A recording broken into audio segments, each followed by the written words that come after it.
Good evening, everybody, and welcome to a new episode of Franky and Coen, Ukraine Inside. Today we have a special guest, Gerben Huisman, from Hope for Ukraine. We also got our weekly guest, Aljona, also in the Ukraine, and we got Rick, the Ukrainian. But also live from the Ukraine, we got Franky and Coen. Hey. How are you guys? Yep, we are here. Yeah. How is it there? Actually, today was very nice weather, and today we did not fry fries, so we were kind of free today. Yeah. And I picked up some fries in Kharkiv today. So Koen had a 5-hour trip. Yeah, wow. At least more than 5 hours. Going up and down to Kharkiv for French fries and snacks, which were there in a warehouse for us waiting. And I was preparing with you guys this show, so that was the day. The weather is nice, and we have been very busy. Till now, it is raining. Yeah, okay. Like crazy now. It was nice. Yeah, it was nice. And further, earlier in this week, we have been working a lot with the French fries and snacks.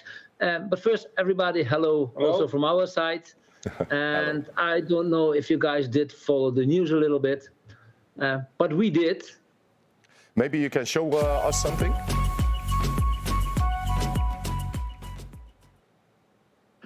Yes, we can show you some things. Like everybody probably heard about the big bang in just over the border in Russia. From this we have a video.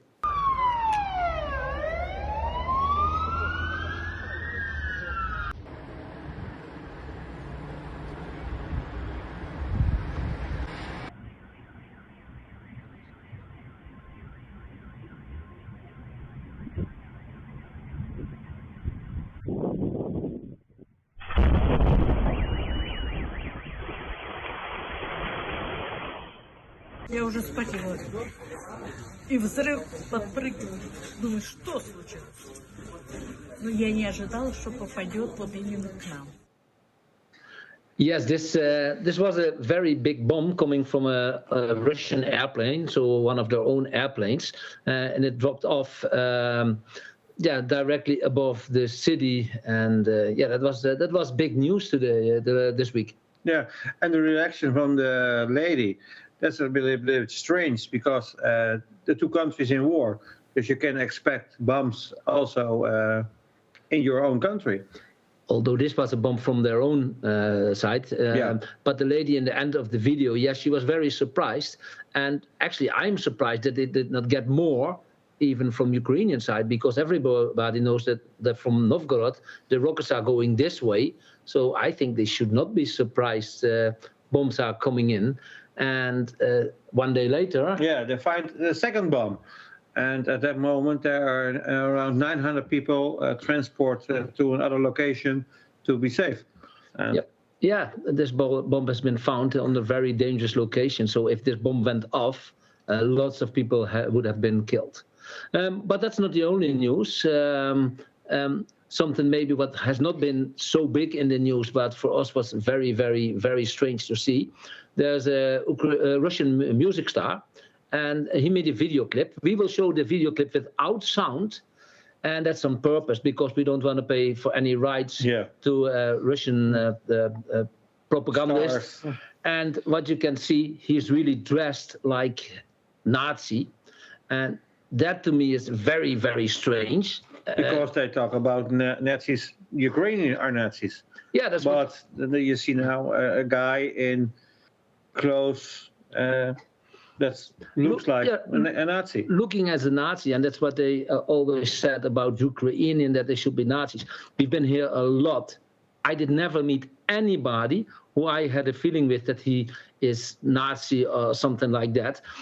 And this is filmed on the Red Square. And if you want to film there, then you have to have some people say you can make a movie there.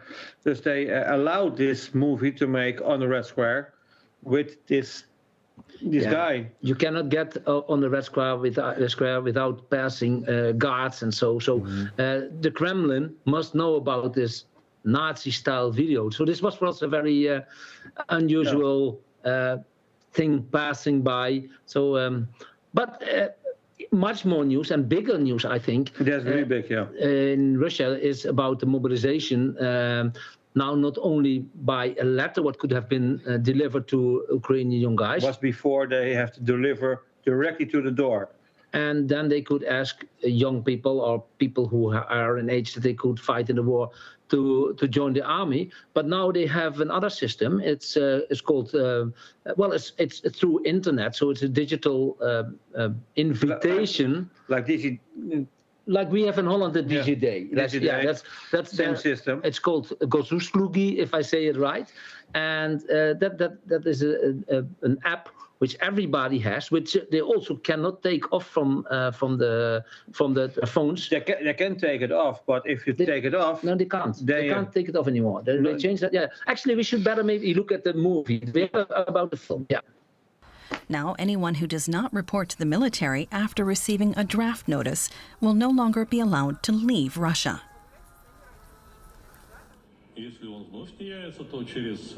Those who repeatedly do not report for duty can have their driver's license revoked, their right to engage in real estate deals revoked, and may neither register a business nor borrow money.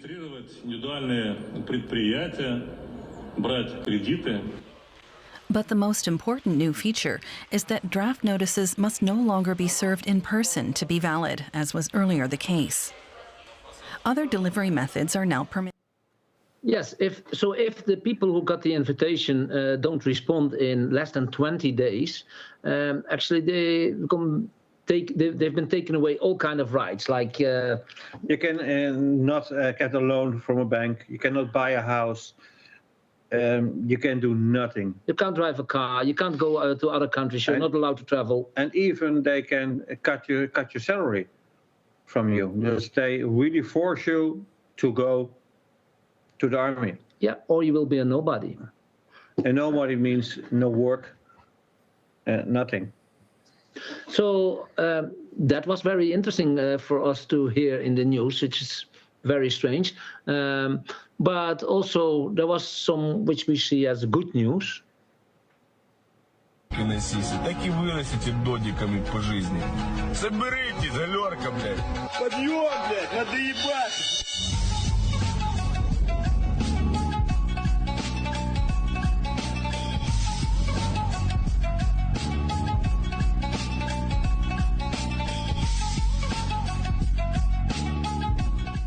Yeah, this was a small movie of the Leopard 2 tanks are in Ukraine. And also you see in the mud, they test them out, how to work. And you see they work very, very, very good.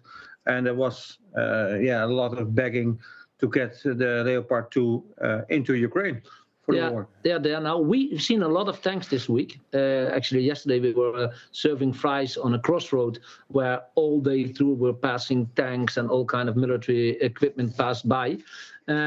We saw a lot of tanks. We didn't see Leopard 2 tanks, but we saw a lot of tanks. We think that Ukraine gets more and more weapons from the West, which is very, very important.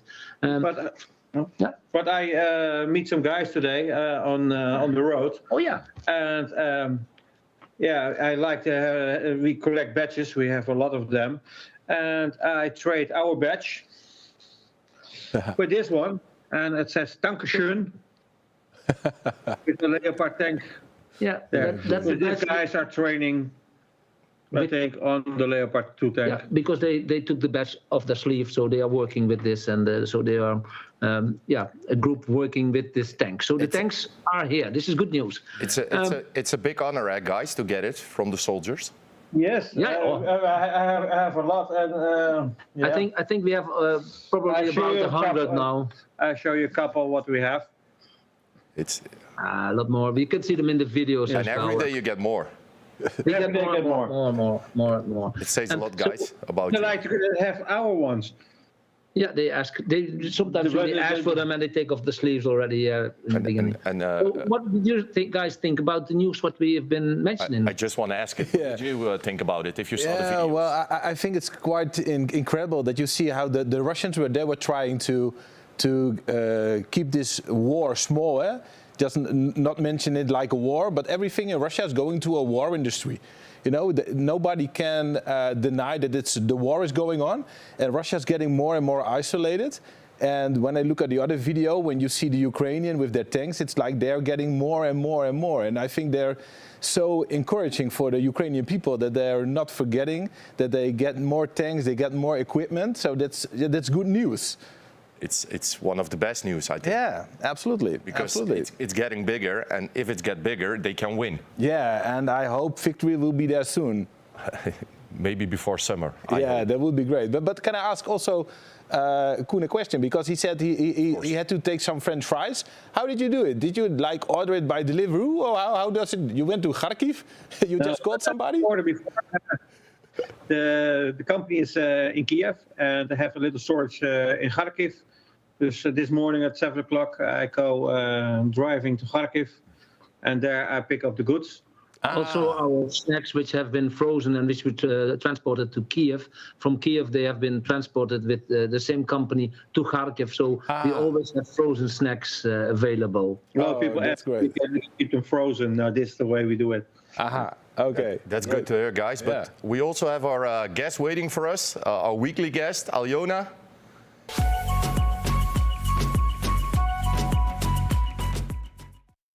Aljona, how are you?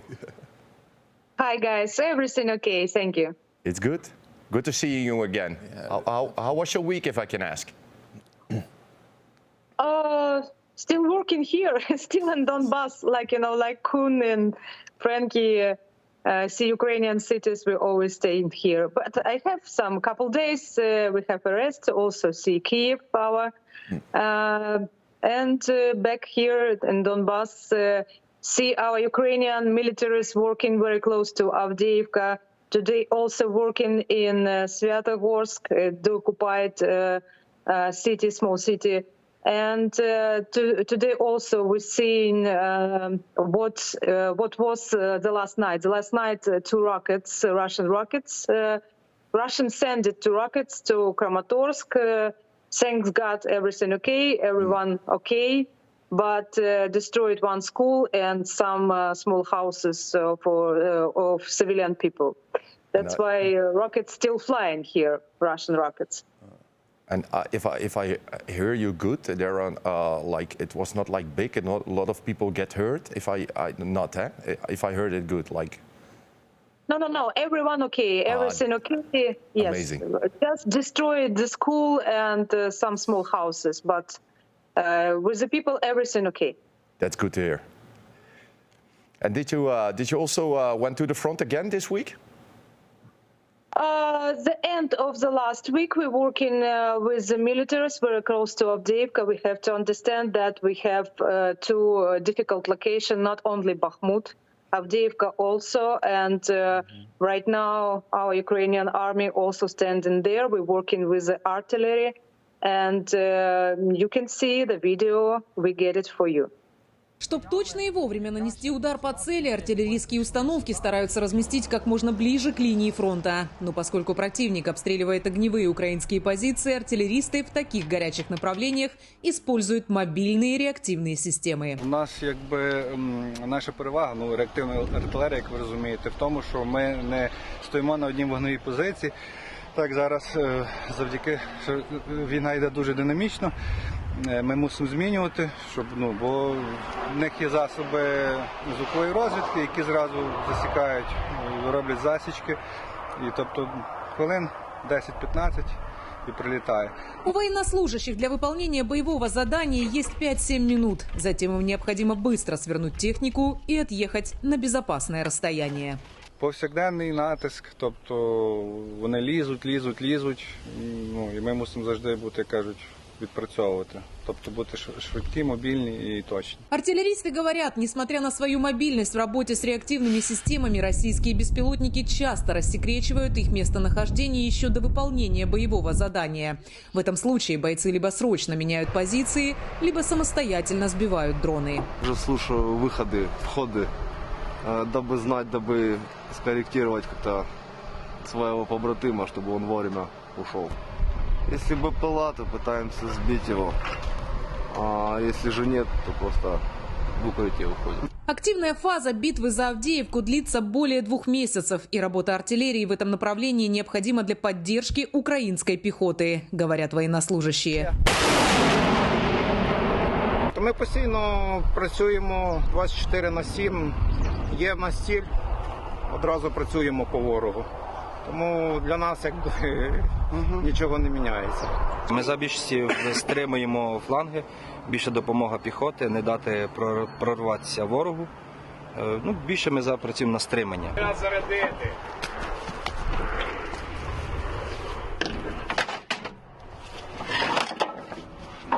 Кроме мобильных артиллерийских групп, линия фронта в районе Авдеевки закрыта и ствольной артиллерией. В пасмурную погоду, по словам украинских военнослужащих, их позиции менее заметны для аэроразведки противника.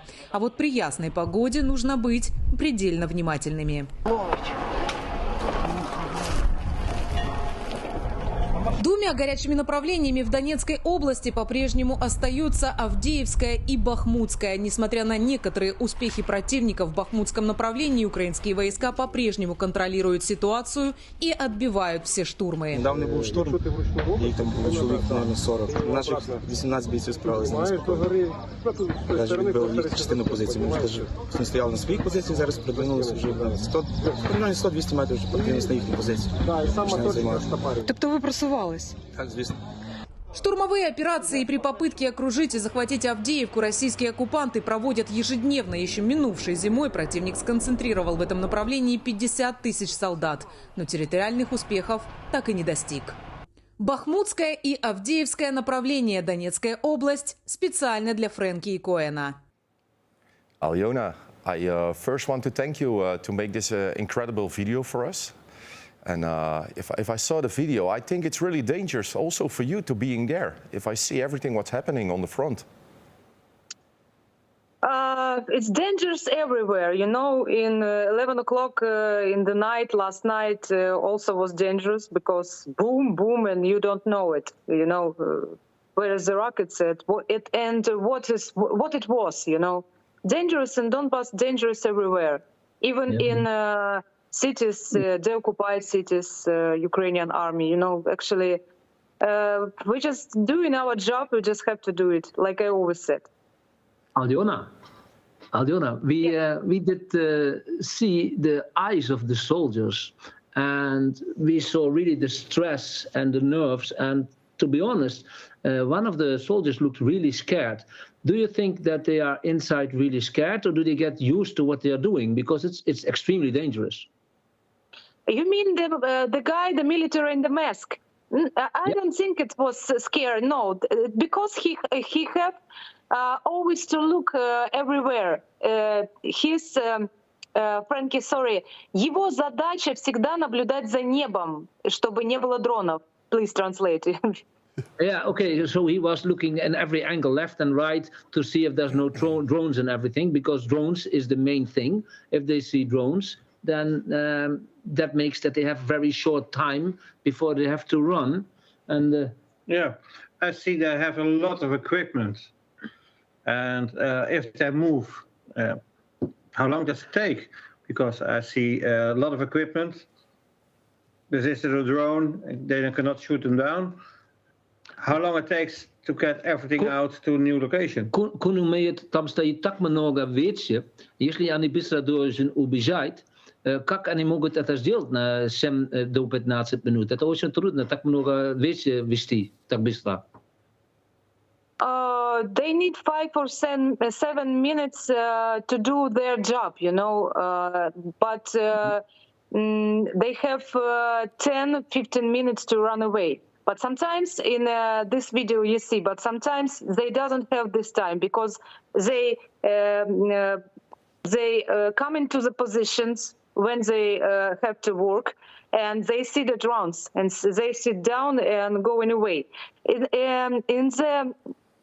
Right now, 10-15 minutes. Before was 30 minutes. That means that Russian also, like, you know, ну, тоже получили новые навыки какие-то и работают быстрее. Sorry about my Russian. No problem. Alyona says that the Russians also have new equipment and they are much faster than before. So they also modernize and they are now responding in 15 minutes. And before it was about 30 minutes. Alyona, thank you very much. Can I ask you a question? We have Alyona? one question here from Gerben. Alyona, I'm just wondering, you are at the front line, and are you free to go everywhere you want to go, or is there like an escort with you every time you are there? No. Every day we have to speak about this and organize with the press officers. If it's dangerous, they have information today or tomorrow. It's dangerous to go. We doesn't go. But sometimes we hear the strikes very close. That's why you don't know in what time it's beginning. Mm-hmm. Alyona, I want to thank you for your special video that you make for us, and I hope to see you next week again, but we're going to see you for sure. We go to our special guest of the day, Gerben Huisman. Yes.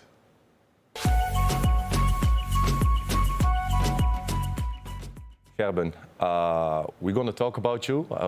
We heard a lot of things about you. You went 4 times to the Ukraine, and we also got a video about you, and maybe it's good to show it to our viewers.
Gerben, thank you for being here.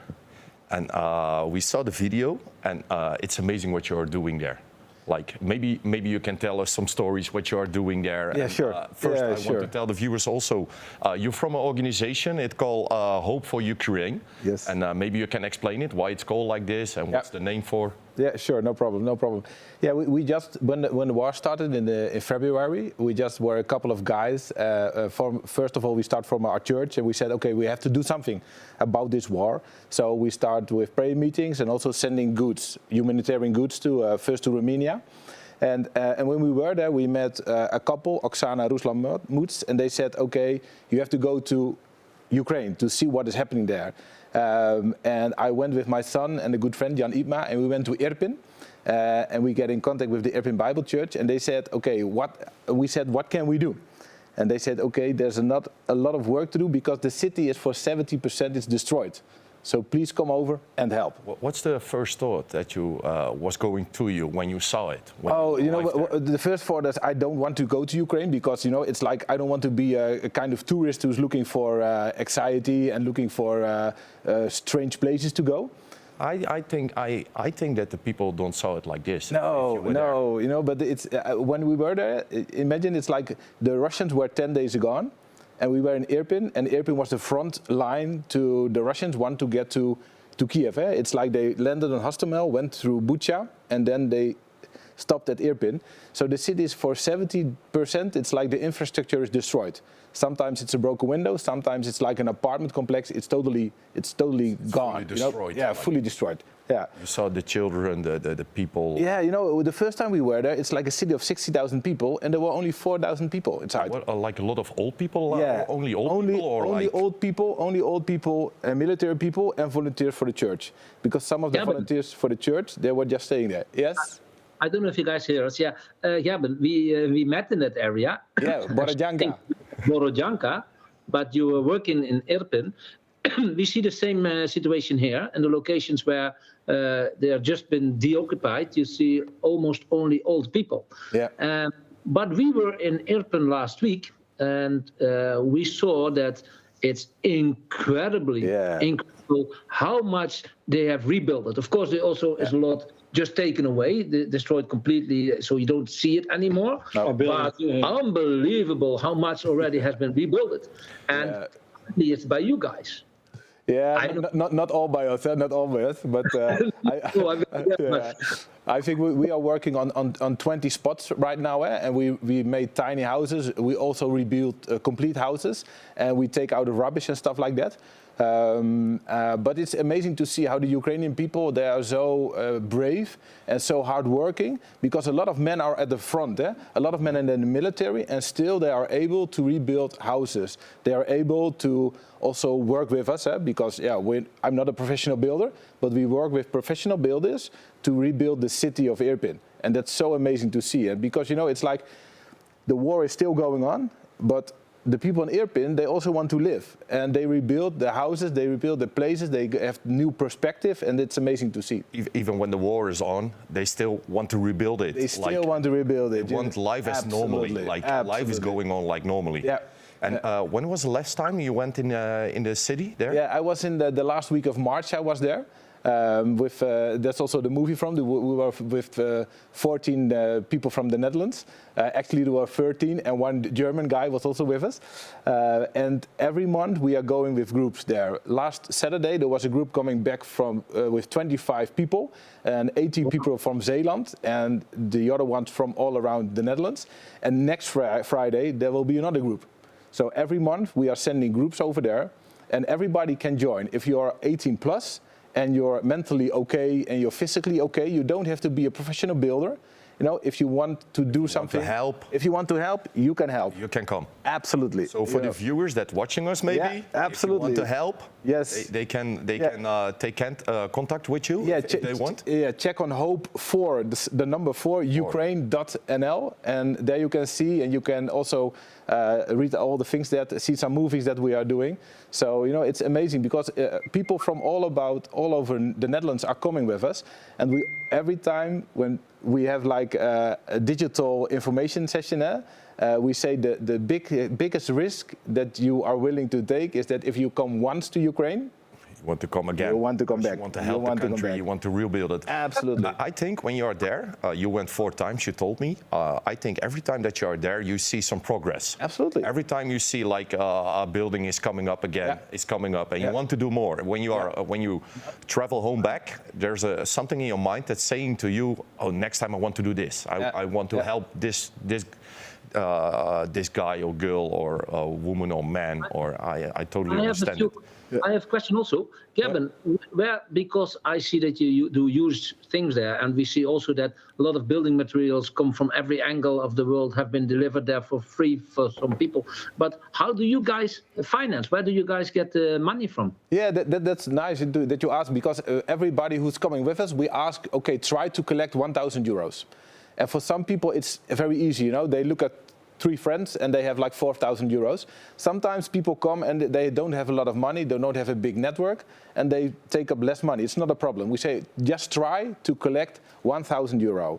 So that is how we get our money, and we are just a foundation. In the Dutch you call it ambi-status.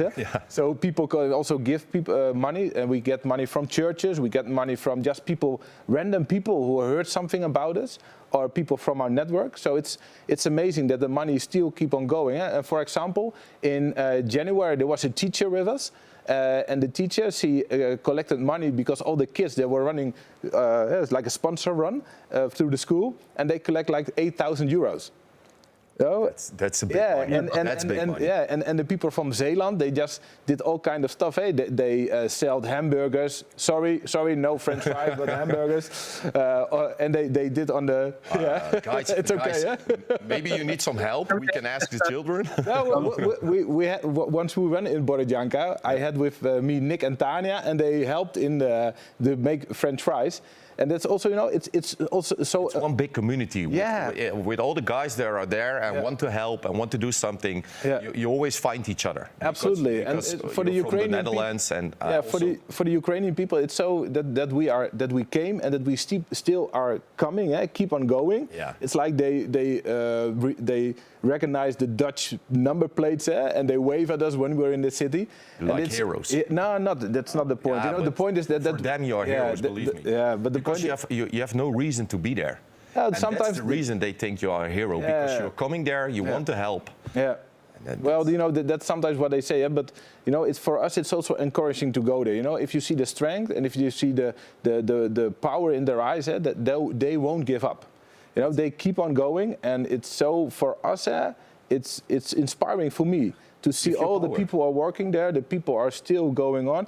And in the morning we make a stroll down the city. We drink a cup of coffee and we give the guy from the coffee shop, a very little coffee shop, we give him some extra money, and he said, "Okay, thank you. I'm going to donate it to the army." So even when they get money, they give it. Everybody is collecting money to get to the army.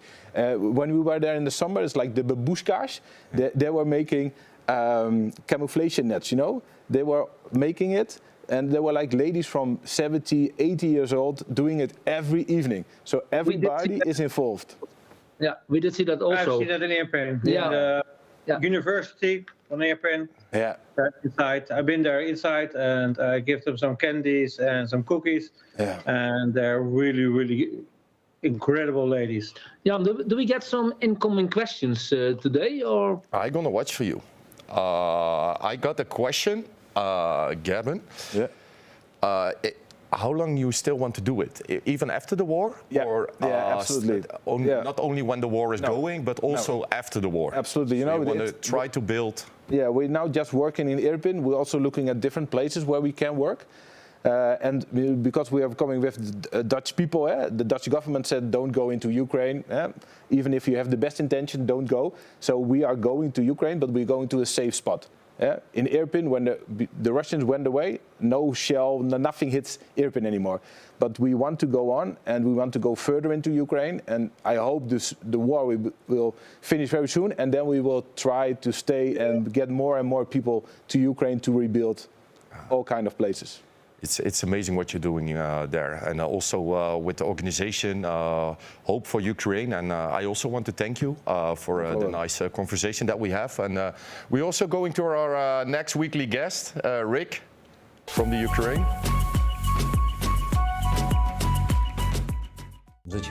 Why are you fighting? We are fools. This is why we're fighting. Have many died? So many.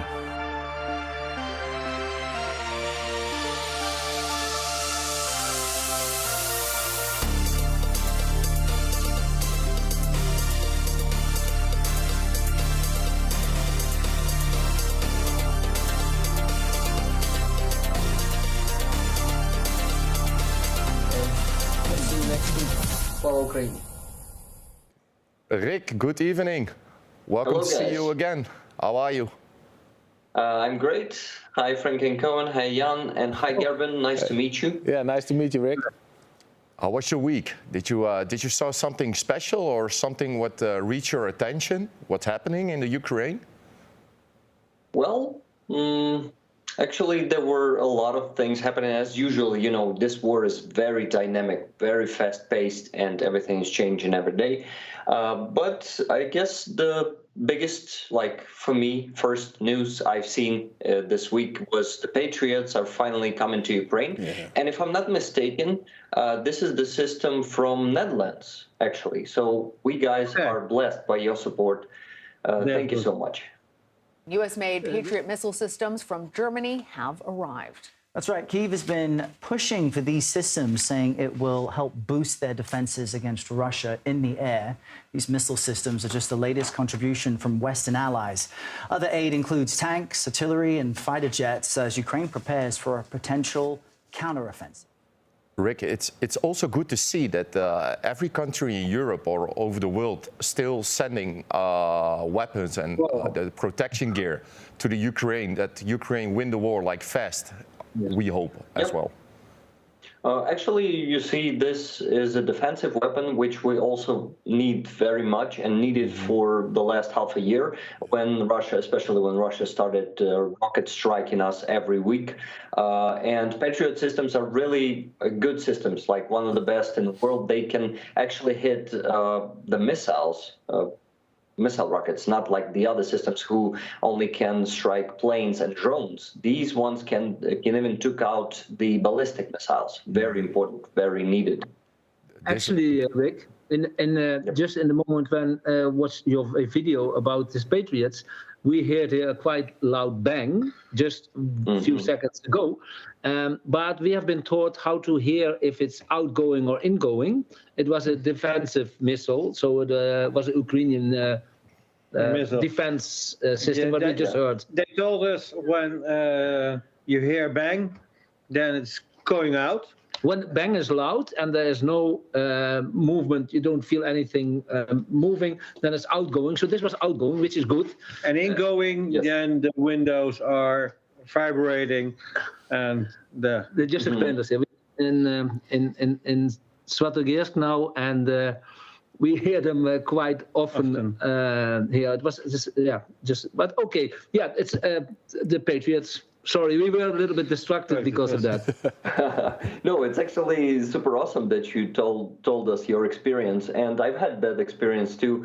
For example, the New Year night, it was 31st December and the 1st of January night, we had those outcoming rockets, the air defense systems rockets, flying all night because Russia was attacking us with Shahed drones all night. It was like 50 of them sent only to Kiev, if I'm not mistaken, maybe 40, but it doesn't, okay. You got me. Rick, if I can ask, how is the Ukrainian people reacting about the Patriots that they getting from the Netherlands or Germany or Europe? Oh, well, we are really grateful to any support we can get, and you guys are providing a lot of support. We received, Iris-T systems from Germany first, and they are really efficient. We received NASAMS systems from Norway and US. It's a joint system of Norway and US. And Patriots, of course, we are really grateful for Patriots. So yeah, we're only grateful. I don't think what any other emotions we can feel. Can I ask you a question, Rick? Sure. You are talking like you already know something about the missile systems. Did you already know this information before the war, or? No, not before the war. Before the war, I was so far from war in my interests, but now I'm dedicated on informing people around the world about this war. This is why I'm trying to know more about systems, any systems, and anything about this war, to be honest. Politics, economics, and stuff like that. Yeah, and you also have a lot of followers, but are you also sometimes hacked by the Russians or something like that? Do they think you're kind of interesting guy who they want to shut down? Or? Fortunately, I'm not that famous yet, and I really hope they won't start hacking me someday. I really hope. Rick, we also don't hope it because we need you also next week. Yeah, absolutely. So. Yeah. Yes. Thank you.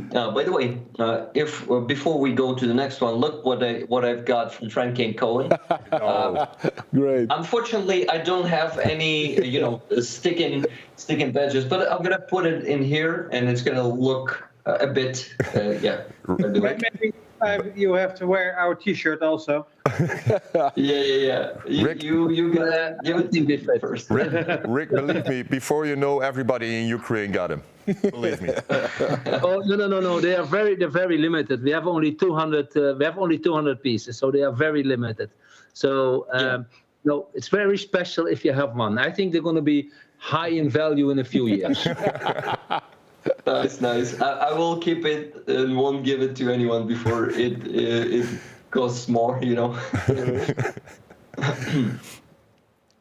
Okay, guys. We also got the next video, Rick. Yeah. Nice. Yeah. The next video, Probably won't be a video, but a photo. I'm not sure, guys, what we're talking about right now, but we were talking about defensive weapons like Patriot, but also there's offensive that is going to be pretty soon, you know. We're expecting it in the beginning of summer, I guess, and we now have What? I have to come in between. They don't have a picture or video about that. Your third subject, yes. But go ahead about the badge. So it's not the video which is coming a little bit later. Yeah. Okay, so you don't even have photo, right? Yet. No, we don't have the photo of that. Yeah. Okay, because the photo was very unclear. But it doesn't matter. You can explain it. Yeah, I can definitely explain it. And it's an offensive, and it now has its own symbol. It's still not official. Yeah, it's only some photos from the front line, not from the front line, from the rear, where those vehicles, armored vehicles, tanks, and stuff like that, Ukrainian were moving around, and some guys spotted the arrow sign, like the direction arrow, which is pretty symbolic, you know. It was, you know, it was a plus before, plus or a cross that was actually the symbol of Kharkiv counteroffensive and Kherson also. And now it's an arrow, and it's symbolic because, you know, it's like an arrow that will cut through the Russian defense lines and will just spread them. Yeah. We actually already spotted them when we were near to Slavyansk. We saw them. We were on a crossroad where we were giving away French fries, and there we saw them passing by. So we did see them with our own eyes. Yeah. Couldn't photograph them, but we did see them. So yeah, it's a very symbolic thing, and it's also for the people here. They think now it will come very soon. Some soldiers say 1 week, others say next month. One said as soon as we have 5 days dry weather and 5 days coming dry weather, then it will be. Who knows? Yeah, definitely. Dry weather is really important because, you know, going through the mud, making an attack through the mud is almost impossible. Hey, Rick, if I can ask, do you think that Ukraine going to make the big offense in a couple of weeks? Because the weather is going good now?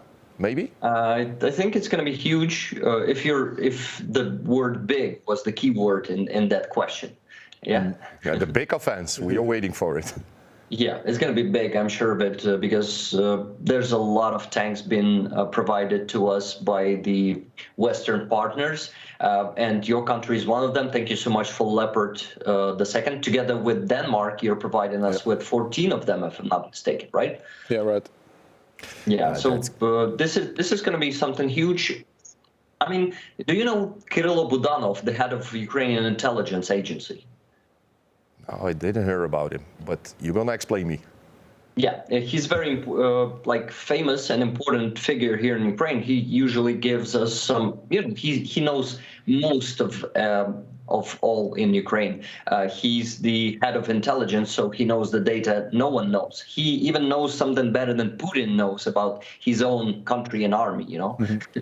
And that guy is saying that it's going to be huge, and a lot of Ukrainian territories will be liberated thanks to that. And he's saying that everything is going like as planned, and all his analytics been given before were actually happening. So we believe him. We, believe me, Rick, we cannot wait when it's going to happen.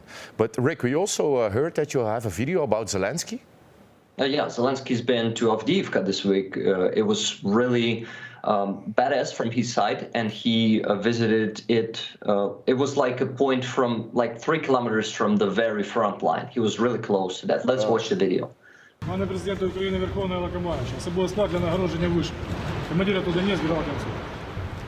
Дуже дякую. Бажаю здоров'я. Бажаю здоров'я. Шановні присутні, шановні панове офіцери, шановні військові, українці. Маю честь сьогодні бути тут, подякувати вам за вашу службу, за те, що бороните нашу землю, Україну, сім'ї наші. І хотів би також привітати вас з усіма святами, з Великоднем, побажати вам тільки перемоги. Хотів би також, користуючись цією нагодою, перед нагородженням згадати тих, хто повинен отримати найкращі нагороди. Це ті герої, яких сьогодні, на жаль, немає з нами.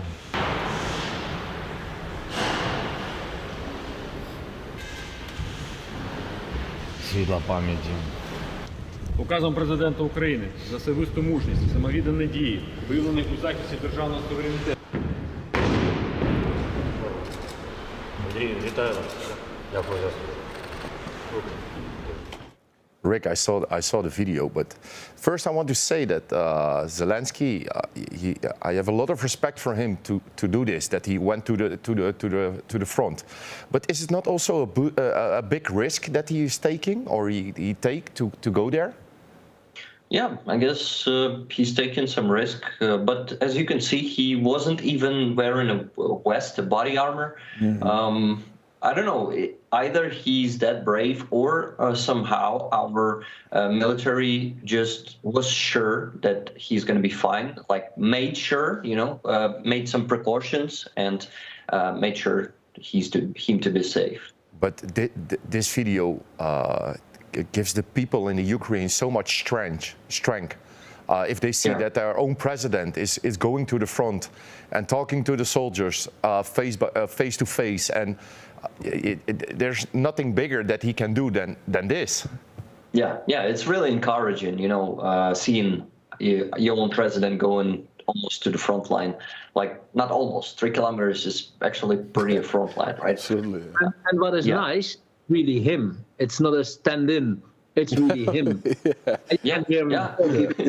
It's really him.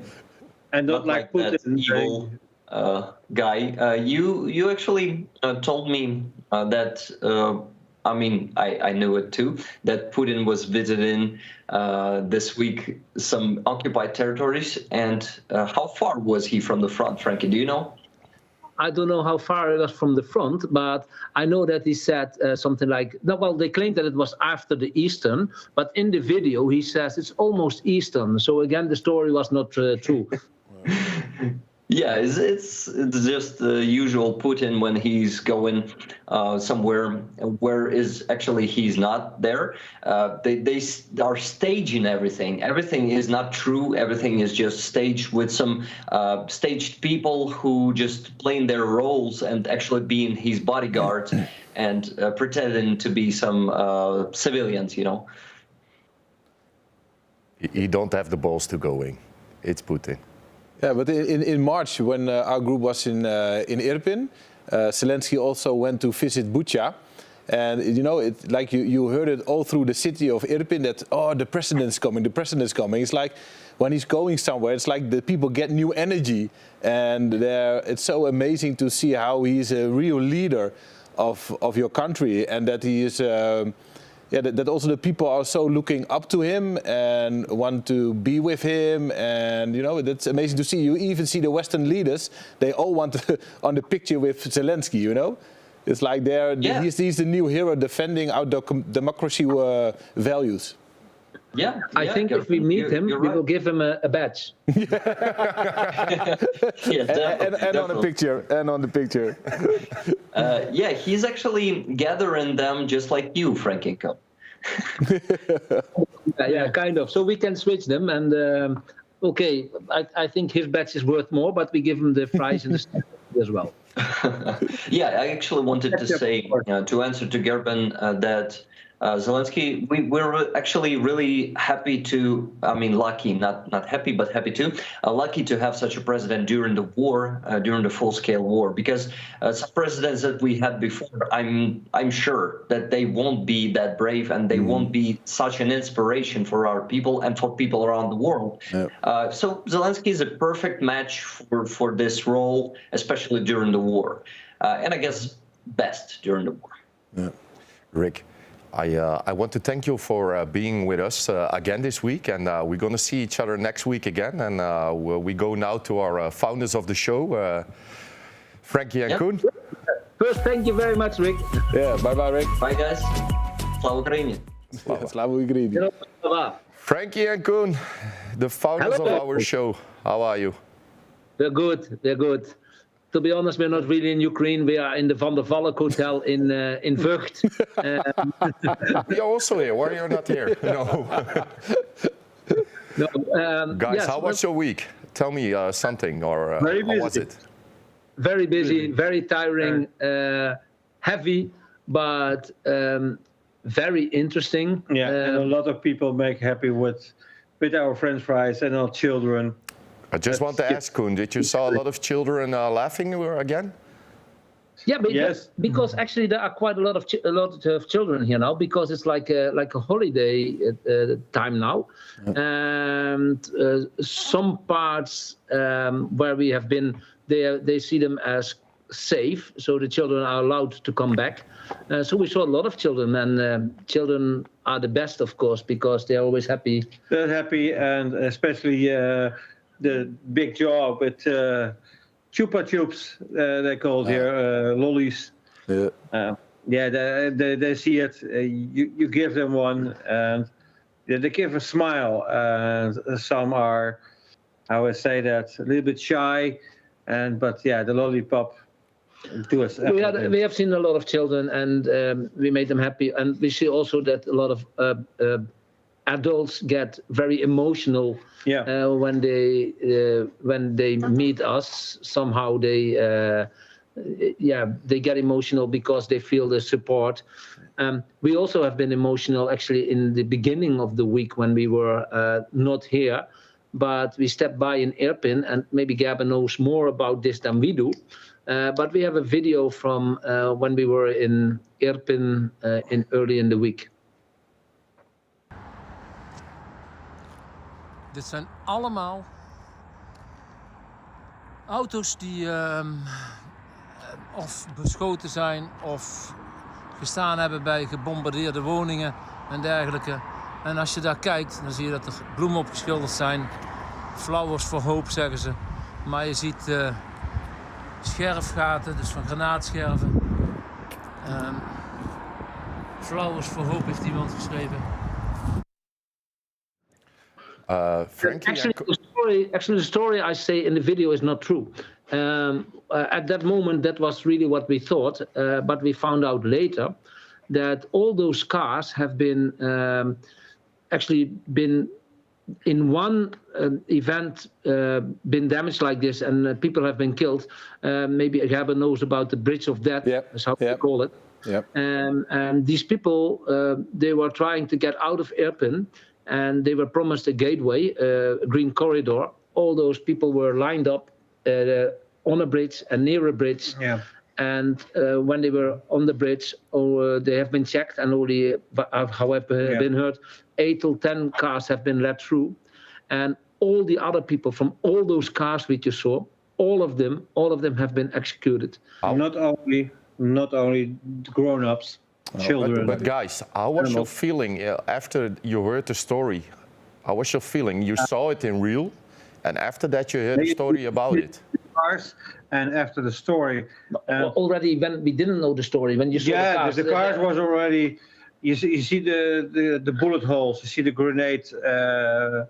Flowers, old flowers which people put there. Yeah, also they put flowers inside of the cars, and some cars from Maria were on the cars. And yeah, after we know what was really going on, and you see so many cars damaged, and you realize there are people that they can't go out, and they just shot. They have been brutally executed without any reason. These were people who were trying to get out of the bombed city. They just wanted to leave, nothing more than that. And they have been all killed brutally, just been shot, executed. And they're just animals. And when you see this, already when you see the cars, so not only about the story, because even when I didn't know the story, we really felt very well how brutal it was, and that people have been killed. And on some cars, they wrote names, and Gerben, have you seen these cars? We are going there with every group just to let them, to show them what kind of brutality this war is and how the Russians behave. And we also go every time to the bridge, and we tell the story what happened there, because the people were going to the bridge, and when they were going to the bridge, it was like, you know, it's when you are in a circus tent, the Russians just were shooting people, random people.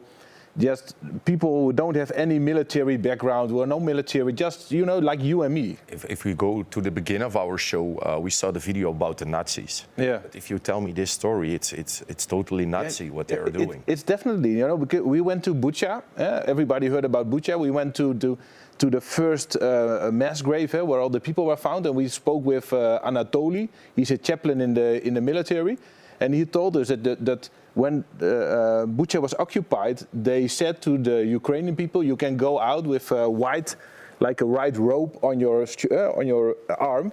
Then you go out. Then you can get outside." So the people were going outside to get some food and stuff like that.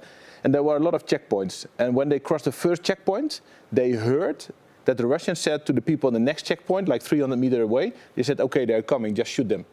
Just kill them. That's rootless. That's rootless. Well, and in the first part of the war in Bucha, they were able to get people who are killed from the street and just put them in kind of a grave, just not normally grave, just put them in that side. But after a couple of days, the Russians told them, "Don't move the people." So just imagine, we are living together in one house. You get out of your house, you're getting killed in front of your house, and nobody can do anything. You're just lying there for several weeks. They want to make the people scarier. Yes. We have heard many stories like this, also in this area. But maybe we should go to the video which we have from this week so far. Wij zijn alweer in Borodjanka. Ze zijn alweer flink aan het werk om alles op te zetten. Kijk, Koentje doet de tent. Ik doe filmen, dat is ook belangrijk werk. En ook hier weer kapotgeschoten flats.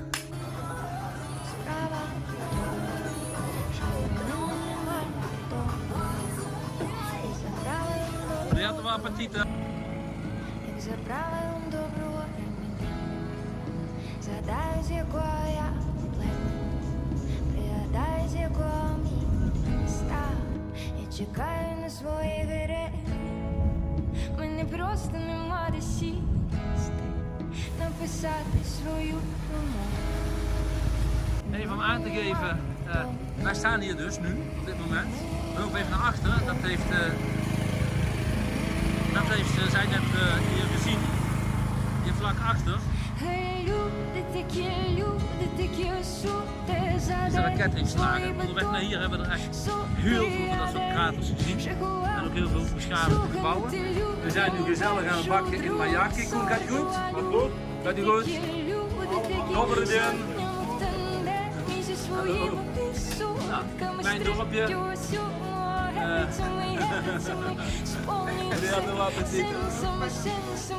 We staan gezellig in een rijtje. Maar wat de planning is, weet ik niet. Ik denk dat wij wachten op iemand die ons oppikt of zo. Maar ik ga het even vragen aan Max.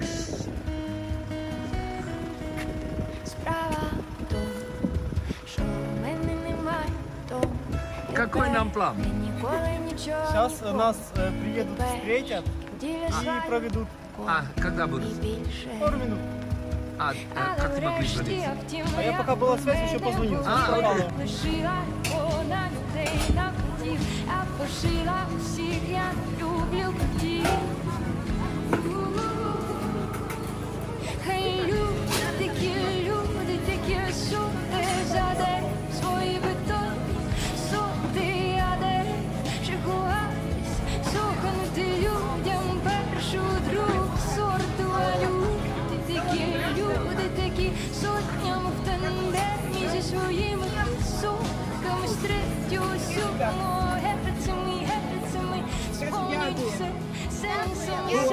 Скучно? Да. Да? Вот так покажи.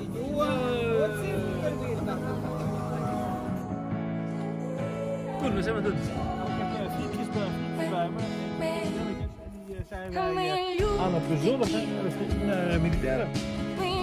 Kijken hoe dat ver staat.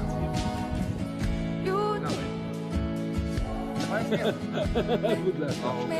Героям слава. Ми люди такі. Ми люди такі. Люди.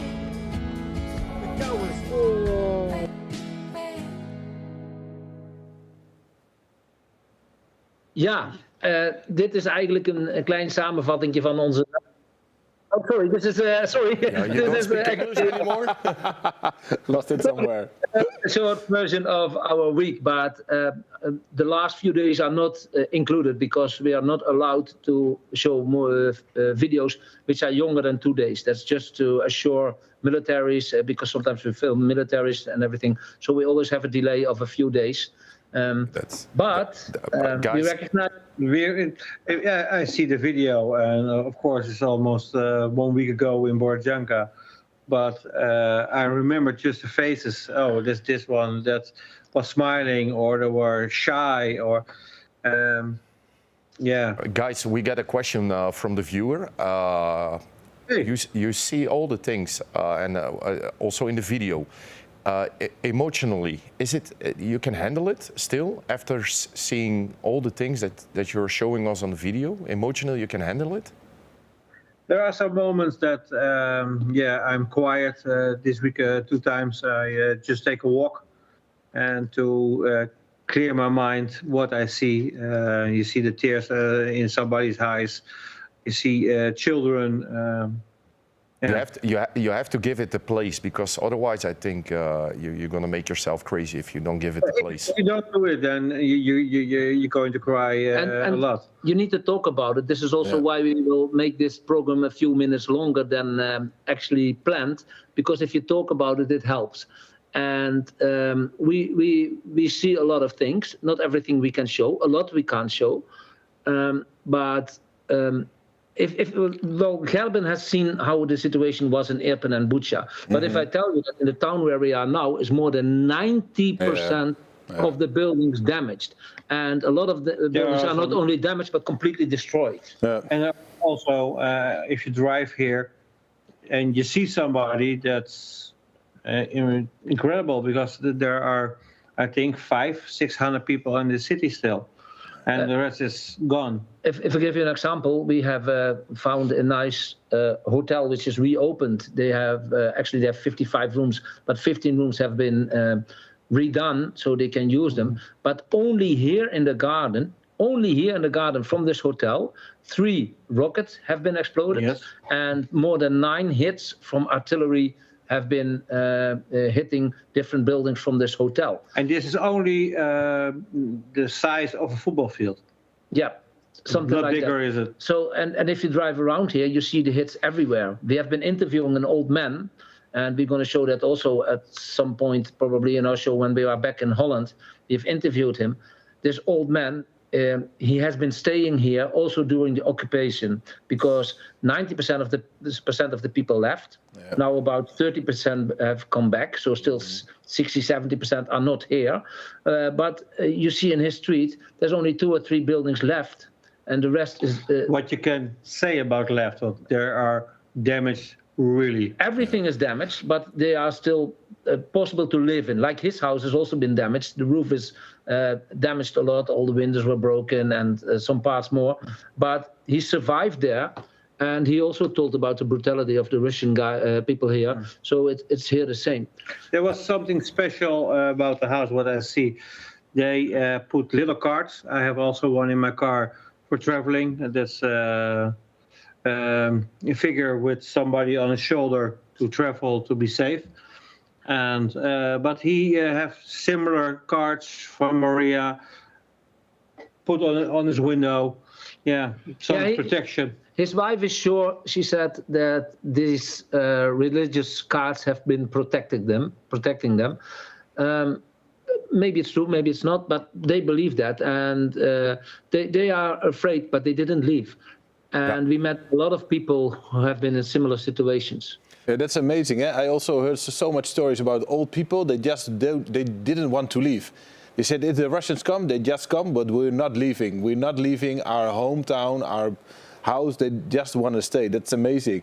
And I think, you know, Franky, Coen, what you are doing is very encouraging. You know, when I was meeting you in Borodjanka, I had with me Nick and Tanya, and they baked some French fries. And they tasted the yoppie sauce.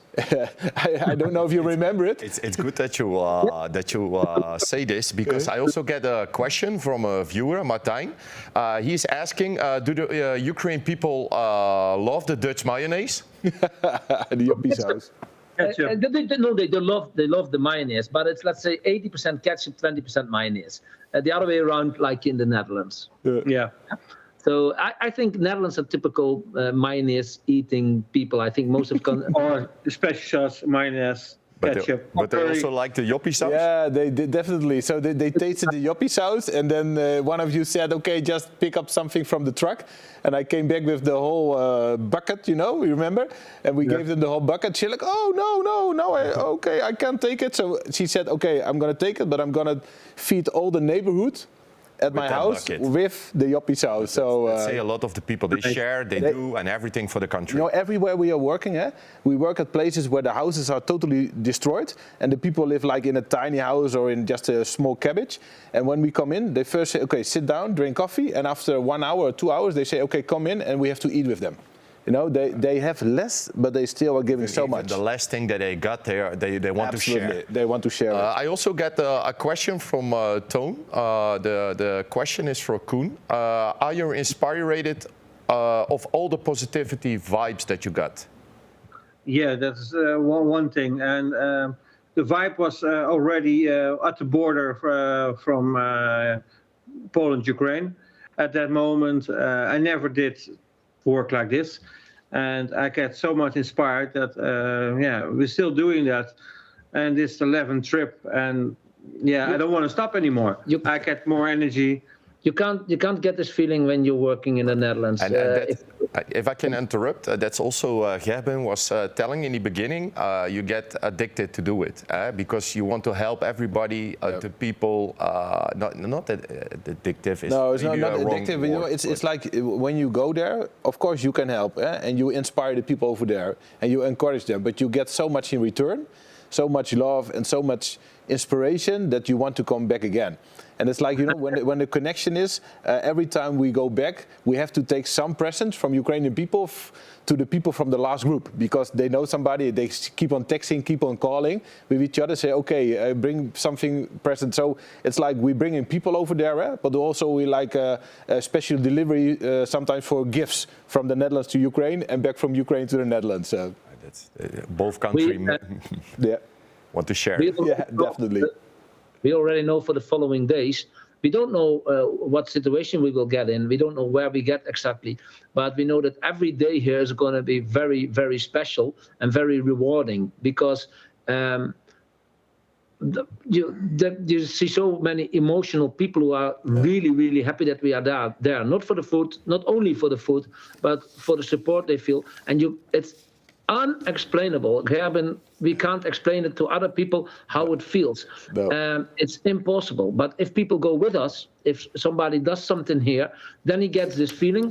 Yeah. I know we and Gerben, or the people which were a few weeks ago building the hospitals, we understand each other more than anybody else in this field, in this aspect. Nobody can understand this feeling. It's impossible. Yeah, that's why we also say, you know, join us and come with us to Ukraine, or come with you or support you. You know, there's so much work to do. You're talking about all the destroyed cities, destroyed places. So there's enough work to do, and it makes you a better person if you go to Ukraine and help over there. I'm sure about that. I'm sure that. I only been in Poland in the beginning of the war with Franky and Coen, and I always, when I speak a lot with Franky and also with Coen, and I only been in Poland, but I always say to them, I learned so much there to see it and to hear the stories, and that's what you're saying. You're getting a better person from it, and I totally believe in it. What you're saying, and I want to go to the Ukraine, but I have to find time, guys. You know. Yeah. I have one more news message. I don't know if you guys heard about this big boom also, which happened in Kiev, early in the week, and nobody knew in the beginning what this big boom was. And then first there was a story that maybe it was a bomb or a rocket or something. Or a meteorite. Or meteorite. And, but we found out. We found out what it really was.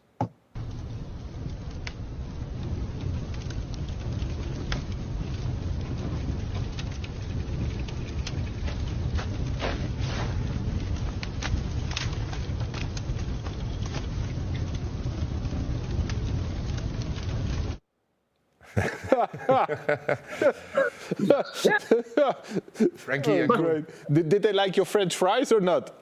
Yeah. They come. Okay. Especially the female. Yeah. I heard they're coming every day, but no. Franky and Coen, I really want to thank you again to be with us today.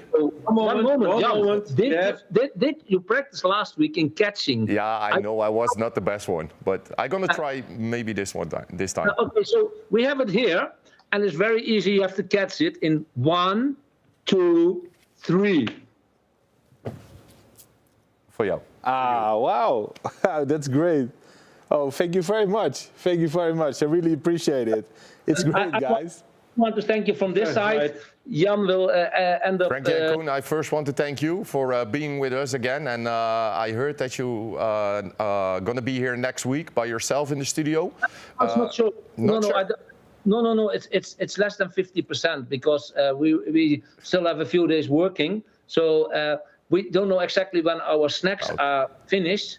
Fries we can buy as much as we want. When the fries are finished, we're coming back. Guys, no problem. I'm gonna be here also next week if you don't be here, so it's no problem. And please, stay safe. And what we always say when we talk to each other in the groups: God bless you, and keep on the good work, Franky and Coen. The same to you. All the best, and to all the viewers. Gerben, I also want to thank you. God bless you as well. And I want to thank all the viewers for watching us. And hopefully we're going to see you next week. And thank you again.